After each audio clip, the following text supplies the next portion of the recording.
खुलुमबाय बड'लेण्ड इंखं टेलिभिजन स्टुडिय'आव आं ललिता गयारी दिनै मोनाबिलिनि गाहाय रादाबफोराव दं।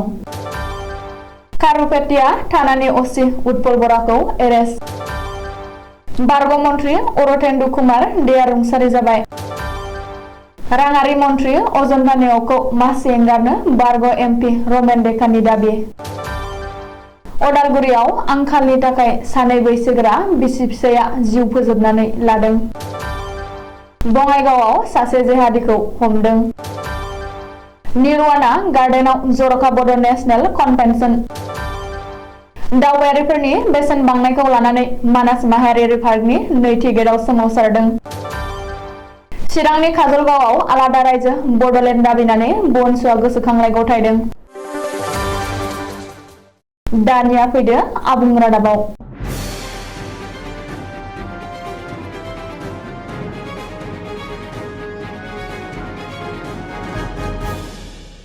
पुलिसखौ हमदों। आसामावनो जादों बे जाथाया।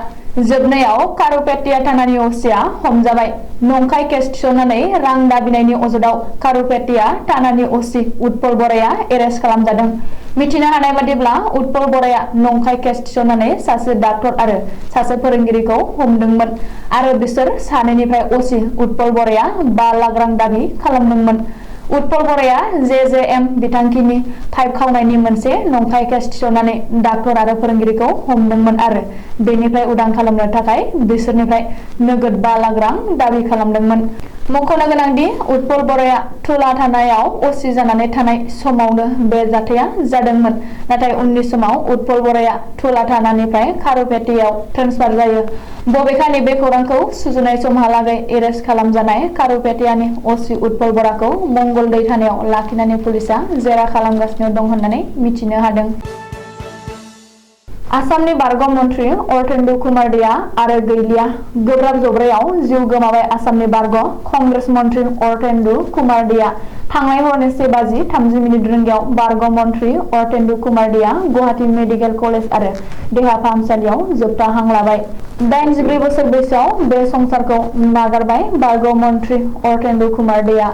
मिथिनो हानाय बादिब्ला गोलाव समनिफ्रायनो गोब्राब केन्सार बेरामाव गोग्लैनानै गुवाहाटी मेडिकेल कलेज आरो फाहामसालियाव फाहामथाय लागासिनो दङमोन बारग' कंग्रेसनि दैदेनगिरि आरो बारग' मन्त्रि अरथेन्दु देआ। बबेखानि गोथै सह'खौ दिनै गुवाहाटीनिफ्राय हजाइसिम लानानै थांनाय जायो। मख'नो गोनांदि अरथेन्दु देआ 1991 मायथाइनिफ्राय 2021 मायथाइसिम कंग्रेसनि सासे गोख्रों दैदेनगिरिमोन। 1991 मायथाइयाव हजाइनि MLA महरै गिबियै सायख'जादोंमोन। तरुण गगैनि खुंथाय समाव केबिनेट मन्त्रिबो जादोंमोन। नाथाय 2021 मायथाइयाव अरथेन्दु देआ कंग्रेसखौ नागारनानै BJPआव हाबदोंमोन। BJPआव इसिङारि एना-एनि। आसामनि राङारि मन्त्रि अजन्ता नेवखौ मासि एंगारनो दाबि खालामदों गागि BJP दैदेनगिरि आरो बारग' MP रमेन बेकाया। मन्त्रि अजन्ता नेवगनि न'आव जानाय मोनसे जाथायखौ लाना मासि एंगारनो दाबि खालामदों रमेन बेकाया। बारग' MP रमेन बेकाया मंगलबारखालि मोनसे फेसबुक पस्टनि गेजेरजों अजन्ता नेवखौ मासि एंगारनो दाबि खालामदों। रमेन बेकानि बे दाबिनि उनावनो गोजाम BJP आरो गोदान BJPनि गेजेराव एना-एनिआ फिन बांसिनो हागौ होननानै सन्देह सिखांदों।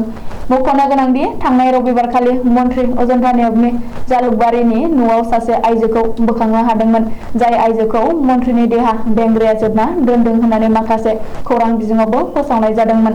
खौरां बिजोंफोराव फोसावनाय बादिब्ला मन्त्रिनि देहा बेंग्राया साख्रि होनो होनना लफायनानै गाज्रि हाबायाव लोब्बा लाहोदोंमोन होननानै गोख्रों अजद सिखांदों। बे अजदखौ बिथा खालामनानैनो BJPनि दैदेनगिरि रमेन बेकाया राङारि मन्त्रि अजन्ता नेवखौ मासि एंगारनो दाबि खालामदों। अदालगुरि जिल्लानि खलायगावआव मोनसे दुखुनांथाव जाथाय। आंखालनि थाखाय सानै बैसोगोरा बिसि फिसाया जिउ फोजोबनानै लादों। दिनै फुङावनो सानैबो गोथै सह' बोखांनो हानायनि उनाव बे जाथाया सोराङाव फैदों। जिउ फोजोबना लानाय बैसोगोरा बिसि फिसायखौ खलायगाव थानानि बेन्दोङाव थानाय बरजार थियापुखुरि गामिनि जोबोर गोरिब नखर 60 बोसोर बैसोनि बलराम बर' आरो बिनि बिसि सावना बर' होननानै सिनायथिनाय जादों। बलराम बर' आरो सावना बर'नि सह'खौ गावनि न'आवनो बोखांनो हादों।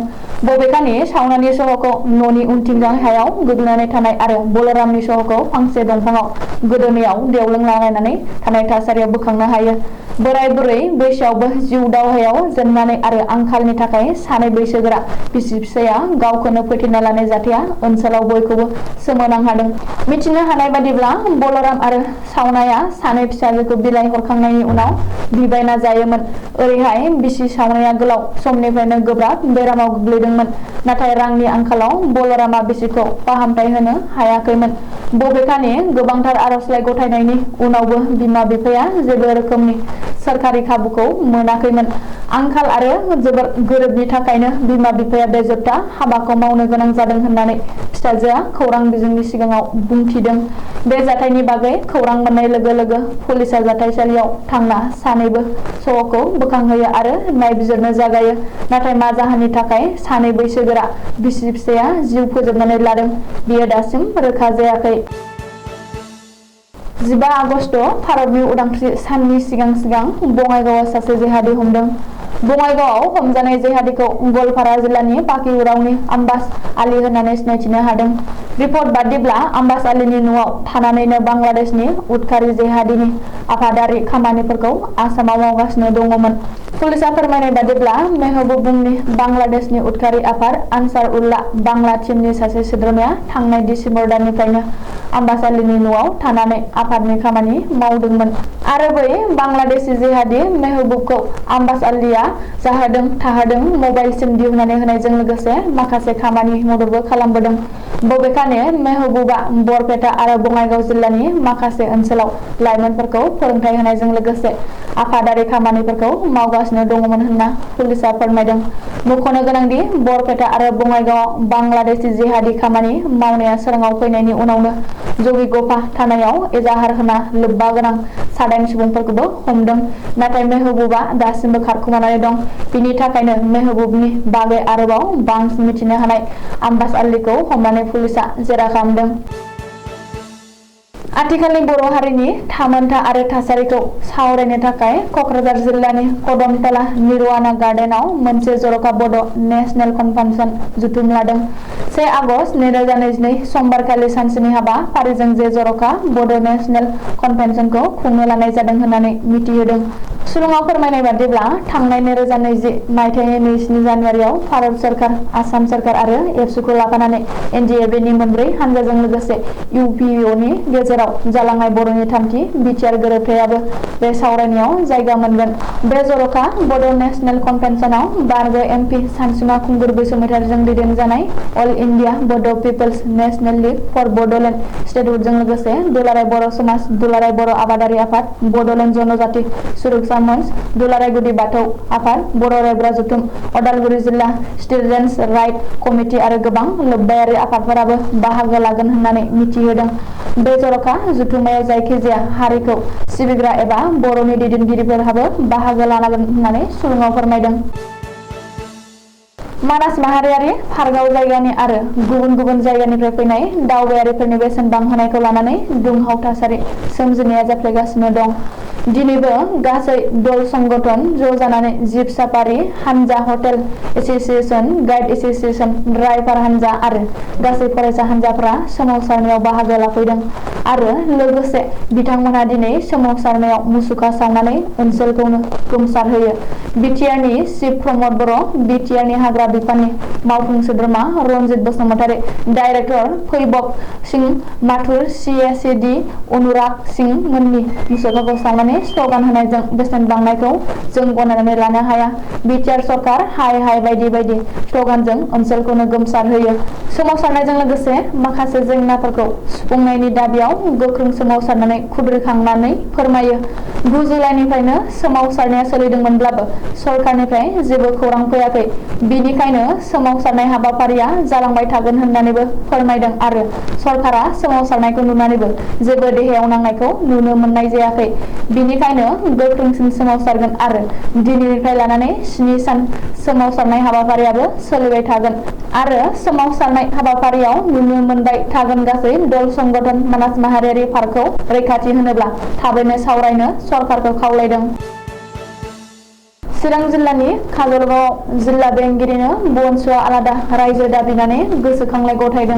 बुधबारखालि सानजौफु 12 रिंगासोआव चिरां जिल्ला कमिटि बनसुआ आलादा रायजो बड'लेण्ड दाबिनानै भारतनि गाहाय मन्त्रि नरेन्द्र मदिनो चिरां जिल्ला बेंगिरिनि जोहै बे गोसोखांलायखौ गथायनानै बनसुनि दैदेनगिरि अशोक कुमार ब्रह्मआ खौरांगिरिनि सिगाङाव बुंदों दि आथिखालाव बर' हारिनि गांनाय उखैनाय एबा रायजो राजानि हास्थायनाया थांनाय समफोराव बिएसि, बिटिसि आरो बिटिआर गोरोबथाजों सुफुंजायाखै। बेनिखायनो बावैसो सिगाङाव बर'नि थामथि गोरोबथा बिटिआर गोरोबथाजों थाखानाय थामोनथायाबो बांसिन खहासो जादों। बेखायनो आथिखालाव बर' हारिनि बयबो रायजो राजाया लुबैनाय बायदियै बनसुआ आलादा रायजो दाबिनानै गाहाय मन्त्रि नरेन्द्र मदिनो गोसोखांलाय गथायदों। मख'नो गोनांदि बेनि सानसे सिगां मंगलबारखालि बाक्सा जिल्ला कमिटि बनसु, तामुलपुर जिल्ला कमिटि बनसु आरो अदालगुरि जिल्ला कमिटि बनसुआ गावबा गावनि जिल्लायाव आलादा आलादायै गोसोखांलाय गथायखांबाय। बेनि सिगाङाव थांनाय 7 एप्रिल 2022 आव बनसुनि मिरु आफाद क'क्राझार जिल्ला बेंगिरिनि जोहै भारतनि गाहाय मन्त्रि नरेन्द्र मदिनो आलादा रायजो बड'लेण्ड दाबिनानै गोसोखांलाय गथायखांबायमोन। दिनैनि बे गोसोखांलाय गथायनाय हाबाफारियाव बनसुनि गाहाय नेहाथारि डक्टर निजोमगोरा ब्रह्म, अर्गेनाइजिं नेहाथारि अशोक कुमार ब्रह्म, बिमल बसुमतारी, धनजित औवारी आरो चिरां जिल्ला कमिटि आफादगिरि इन्द्रजित कुमार ब्रह्म, क'क्राझार जिल्ला कमिटि बनसुनि आफादगिरि ध्रुब कुमार बसुमतारी मोनजों लोगोसे चिरां जिल्लानि बनसुनि मावथि आरो गोबां रायजो राजाया बाहागो लाफाफैदों। दिनै मोनाबिलिनि रादाबा एसेनोसै। गोजोन्थों।